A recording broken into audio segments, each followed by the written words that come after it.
Nobody prepared you for this. Not your doctor, not your therapist, not the well-meaning person who told you to drink more water, sleep more, worry less, and simply push through it. Nobody sat you down and told you the truth about what is actually happening inside your body right now. So let me be the first. That pain living in your chest is not random. The tightness locked in your shoulders every morning is not just stress. The exhaustion that follows you to bed and greets you before your alarm goes off is not simply aging. Your body is not falling apart. It is trying to reach you, and it has been trying for a very long time. Carl Jung spent his life going where others refused to go, into the darkest, most unexplored rooms of the human mind. He listened when no one else would. He studied what others dismissed, and what he found there changed everything we thought we knew about sickness, about healing, and about what it actually means to be human. His discovery was not complicated, but it was devastating in the most necessary way. Your body does not store your achievements. It does not keep a record of your good days or your proud moments. What it stores, with absolute precision and perfect memory, is every emotion you were never allowed to feel, every truth you swallowed to keep the peace, every wound you buried so deep you convinced yourself it had healed. Your body remembers all of it. And eventually, it stops whispering and starts screaming. But here is what Jung also discovered, and this is the part that changes everything. The same body that stored all that pain can release it. Not through surgery, not through silence, not through another prescription or another diagnosis, through something so direct and so ancient that the moment you hear it, something in you will resist it. And that resistance, Jung would tell you, is exactly how you know you have found the truth. Your body is not a machine. It is not a problem to be solved or a battlefield to be conquered.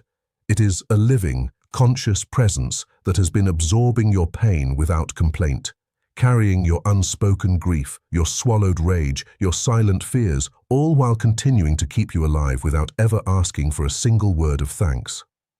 Jung began doing something that the medical world had no category for. He started talking to his body, not metaphorically, not in meditation. Out loud, with his hand placed directly on whatever part of him was suffering, he spoke to it the way you would speak to someone you had been neglecting for years. He said, "I see you. I am sorry I ignored you. I am here now." And his body responded, not because it was magic, because it was finally receiving what it had always needed: acknowledgement, presence, love. Jung observed something consistent across decades of working with patients that conventional medicine could not explain away.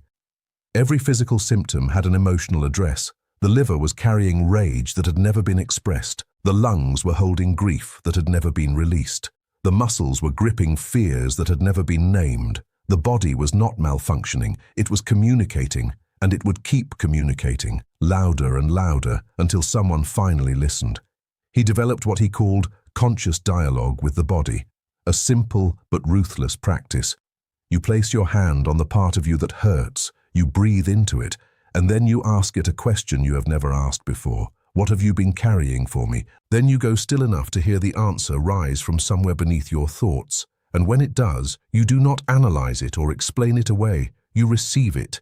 You name the emotion that surfaces, and then you make a promise to your body that you will face that emotion yourself, so your body no longer has to hold it alone. He would guide people to speak to their own pain directly, to say something like this: "My dear body, I understand now that you have been carrying my fear of being unseen, my grief over what was lost, my rage over what was taken. I am taking that weight back. You have protected me long enough. I am here now, and I am not going anywhere." Jung found that even 3 minutes of this kind of honest, loving attention daily could begin shifting physical conditions that years of treatment had failed to touch. Because the body is rebuilding itself every single moment. And when you change the emotional signal you are sending to it, you change the instructions your cells receive for how to restructure themselves. There is something else Jung discovered that modern psychology has quietly struggled with ever since. He said that the greatest burden a child must carry is the unlived emotional life of the parent. He meant that the pain your parents could not face did not disappear when they tucked you into bed at night. It transferred. It moved into your nervous system. It became the anxiety that wakes you at 3 in the morning with no clear cause. The tightness in your jaw that never fully releases. The immune system that turned against itself seemingly out of nowhere. The body becomes an archive, and unlike the conscious mind, it does not edit, soften, or forget. It holds everything exactly as it was, waiting for you to be brave enough to open the file. Jung taught a practice he called active imagination, where you sit with your pain and ask it to show itself to you. If you were a figure standing in front of me right now, what would you look like? What would the expression on your face be telling me? And then, and this required more courage than any other step, you would listen. Not dismiss it as imagination, not reduce it to a symbol and move on. You would treat whatever arose from your inner world with the same seriousness you would offer a person who had traveled 1,000 miles to bring you an urgent message. Because that is precisely what it was. Your pain was never your enemy. It was your most loyal messenger, arriving again and again with the same letter you kept refusing to open. Jung also developed mirror work, and he noticed something extraordinary when he introduced it to patients.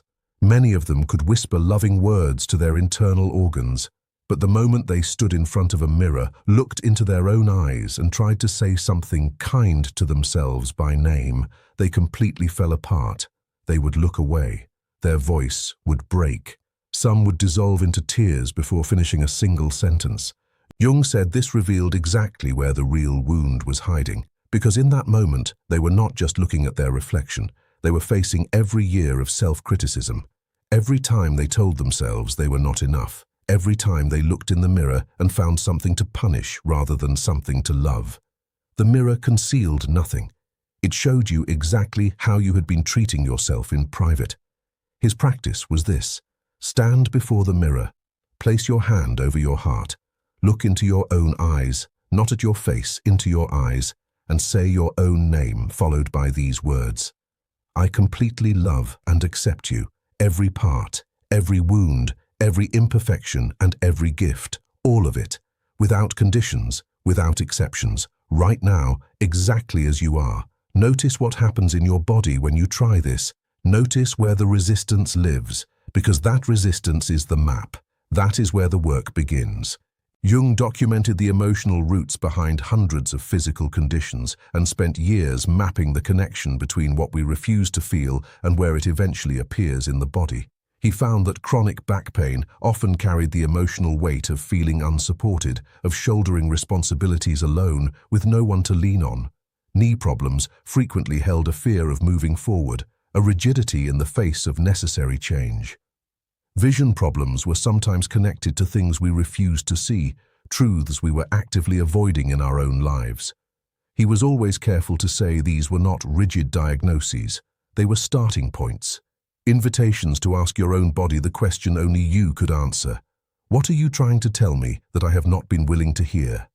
One of the most powerful tools he ever gave his patients was what he called liberating forgiveness. And he was absolutely clear about this. If you were carrying resentment toward anyone, genuine healing was not fully possible. Because resentment is not something you carry in your mind. You carry it in your body, in your gut, your chest, your throat. It takes up physical space, it consumes physical energy, and it will not release on its own.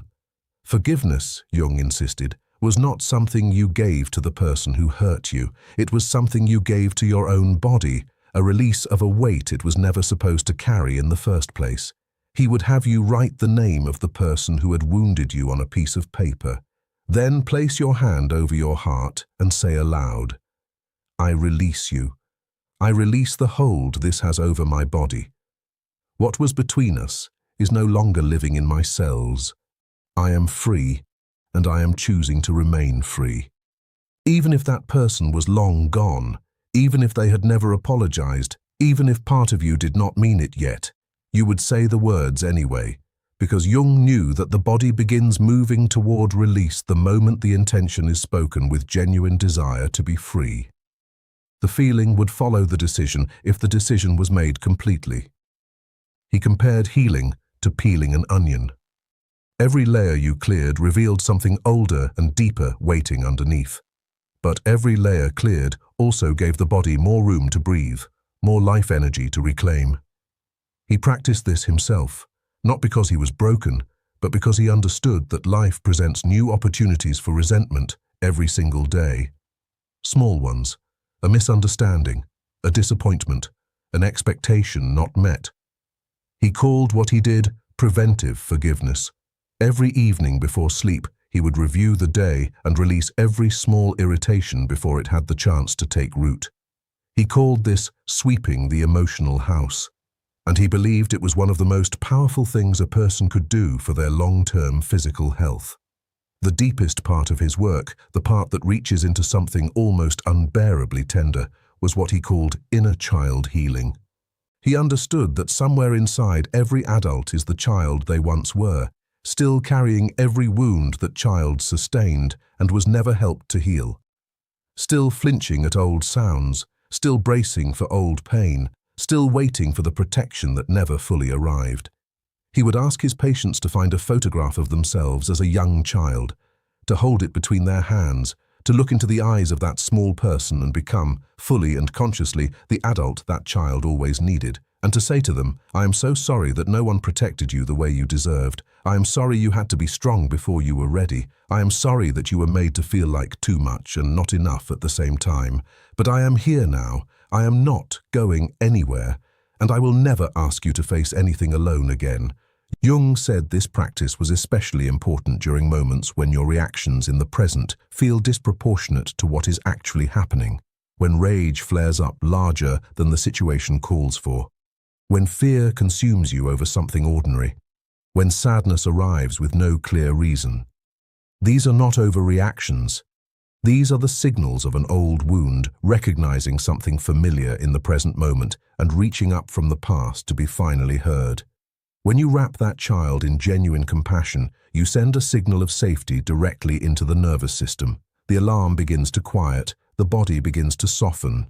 Old patterns that have run on autopilot for decades begin, slowly, to loosen their grip. Jung eventually distilled everything he had learned into a daily practice he called the Wholeness Healing Circle. 20 minutes, done with genuine presence and devotion. Practiced consistently, he said, it carried a precision that no chronic condition could withstand indefinitely. It began with 3 minutes of simple gratitude toward the body, eyes closed, sitting still, placing your awareness on the heart beating without being asked, the breath moving without being managed, the blood traveling quietly through every vessel keeping you alive. These 3 minutes were not ceremonial, they were functional. They created the emotional climate in which the body felt safe enough to begin releasing what it had stored. Then 5 minutes of direct body dialogue, hands placed on whatever area needed attention, an honest conversation with the part of you that was speaking through pain. What are you carrying?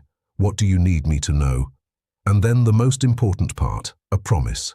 I hear you. I am going to face this myself. You no longer have to hold it for me. Then 5 minutes at the mirror. Eyes meeting eyes, intention sentences spoken aloud with full presence, not recited like a script, felt, sent from somewhere genuine into the reflection looking back at you. Then 5 minutes of forgiveness, bringing to mind everyone who weighed on you, beginning with yourself and speaking the release aloud with your hand over your heart. And finally, 2 minutes of mental creation, seeing yourself already healed, already whole, already moving through your life with energy and ease, feeling it fully, not wishing for it, inhabiting it completely in your imagination until your nervous system could no longer distinguish between the vision and reality. He would close the practice by saying quietly and with absolute certainty, "And so it is. My healing is already underway and I surrender to it completely." Then he would open his eyes and move through the day carrying that certainty the way you carry something you know to be true. What Carl Jung left behind is not a philosophy to be admired from a distance. It is an instruction for how to live inside a body that has been trying to reach you for years. Your body is not your enemy. It is not a malfunctioning machine. It is the most loyal companion you have ever had, absorbing your pain without complaint, carrying what you could not carry consciously, working every second of every day to keep you here. And it has been waiting with a patience that is almost impossible to comprehend, for you to stop fighting it and start listening to it. Every ache is a letter. Every illness is an invitation, not punishment, not failure, an invitation to know yourself more honestly, love yourself more completely, and finally become the wholeness you were always meant to carry. Place your hand over your heart right now. Feel that beat, that rhythm that has never once abandoned you, not in your darkest moments, not in your most broken seasons, not even when you had forgotten entirely to be grateful for it. Say to it quietly or out loud, whatever you can manage. Thank you for not giving up on me. I am here now, and we are going to heal together. Because healing does not begin in a clinic or a prescription or some future moment when conditions are finally right. It begins here, right now. In the exact moment you stop running from your own body and finally, gently come home to it. That moment is this one, and it has been waiting for you all along.